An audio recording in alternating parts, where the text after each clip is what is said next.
Hey everyone, today we're talking about attention schema theory, which is basically a neuroscientist looking at consciousness and going, what if the whole thing is just your brain pranking itself? You know that feeling of being aware? That sense of, I'm here, I'm experiencing things, I'm me?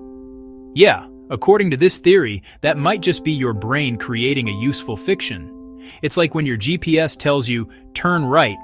It's not actually a person in there, but it's a helpful illusion that gets the job done. This theory was developed by neuroscientist Michael Graziano, and it's either brilliantly simple or insultingly reductive, depending on who you ask. But one thing's for sure, it'll make you question everything about your inner experience. Let's dive in. First, let's talk about the problem this theory is trying to solve. Consciousness is weird. Like really weird. Your brain is just meat and electricity, right? Neurons firing, chemicals flowing. But somehow all that biological machinery creates the feeling of you, the sense that there's someone in there experiencing your life. When you look at a sunset, you don't just process light wavelengths, you experience beauty. That's consciousness. Scientists call this subjective experience or qualia, the fancy term for the what it's like of being you. And here's the thing, we have no idea how neurons firing creates that feeling. It's like asking how a bunch of ones and zeros in a computer could suddenly feel pain. The math doesn't seem to add up. Most theories of consciousness either say it's some special property of complex information processing, or it's fundamental to the universe, or it's just an illusion. AST picks option 3, but with a twist. It's a very specific, very useful illusion.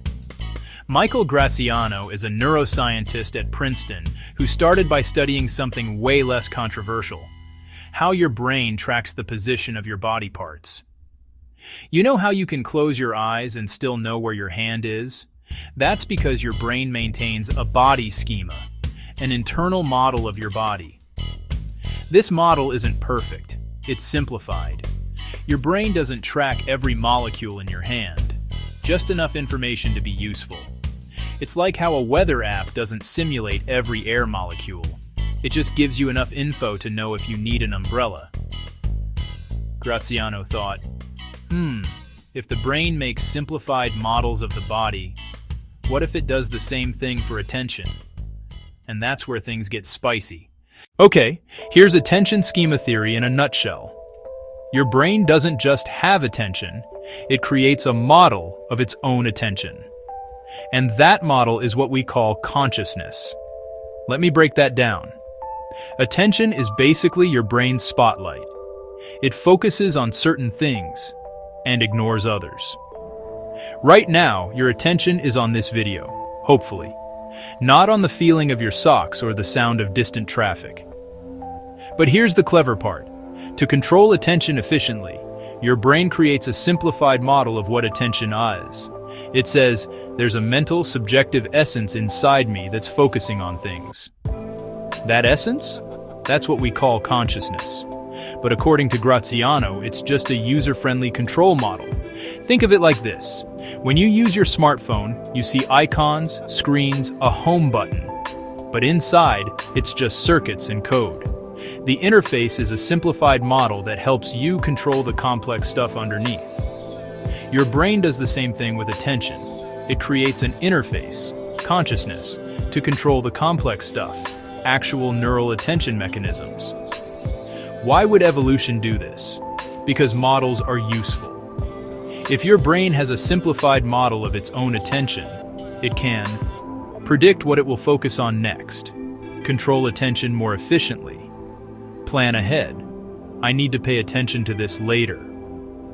Understand that other people have attention too, crucial for social interaction. That last part is huge.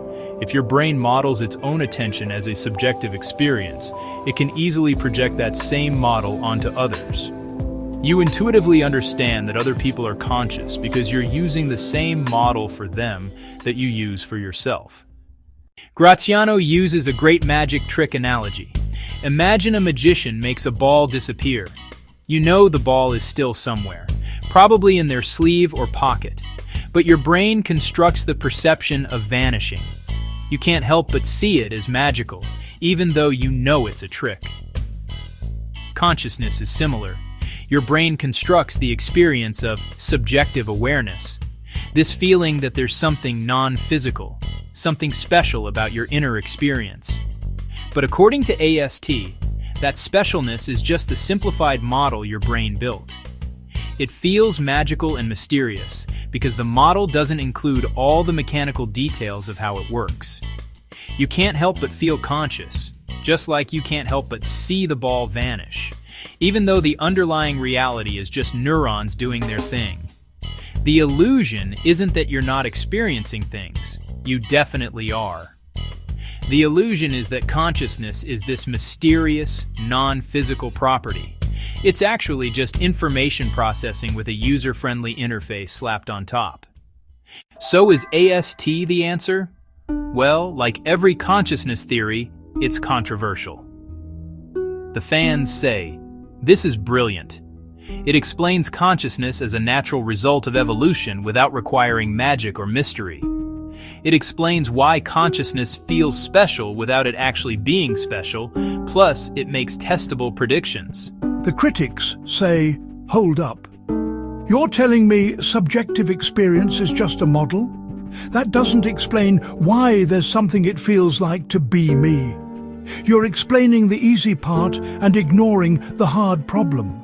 This is called the hard problem of consciousness. The question of why physical processes create subjective experience at all. Critics say AST just sidesteps this by saying, it's an illusion.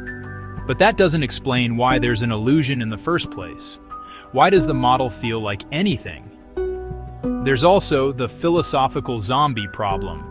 Could something have an attention schema but not be conscious?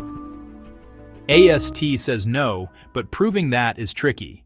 Some philosophers argue Graziano is committing the same error as saying love is just chemicals, so it's not real. Like, yes, consciousness might be a model, but that doesn't make the experience any less real or important. And then there are people who just find the whole thing insulting. You're telling me my deepest sense of self is just a shortcut? A cheat code my brain is running? Yes, that's exactly what it's saying. Whether AST is right or wrong, it's pushing the conversation forward in interesting ways. If consciousness is just an attention schema, we could potentially build it into machines. We'd know exactly what to program. That's either exciting or terrifying, depending on your stance on robot rights. AST explains why we're so good at reading other people's mental states. We're just projecting our attention schema onto them. This has implications for autism research, social cognition, and empathy. If consciousness is a model, then you are a story your brain tells itself. That's either deeply freeing, you can rewrite the story, or deeply unsettling, nothing is real. AST makes specific predictions about which brain regions should be involved in consciousness, which means we can actually test it. That's more than many consciousness theories can claim. So there you have it, Attention Schema Theory. The idea that consciousness is your brain's way of keeping tabs on its own attention, and the magic you feel is just a side effect of that model. Whether you think this is a brilliant explanation or a cop-out, you've got to admit, it's pretty wild to think your sense of self might just be an app your brain is running. What do you think? Is consciousness a control model, or is there something more? Drop your thoughts in the comments. And if you enjoyed having your sense of reality questioned today, hit that like button and subscribe. Thanks for watching, you beautiful attention schemas pretending to be people.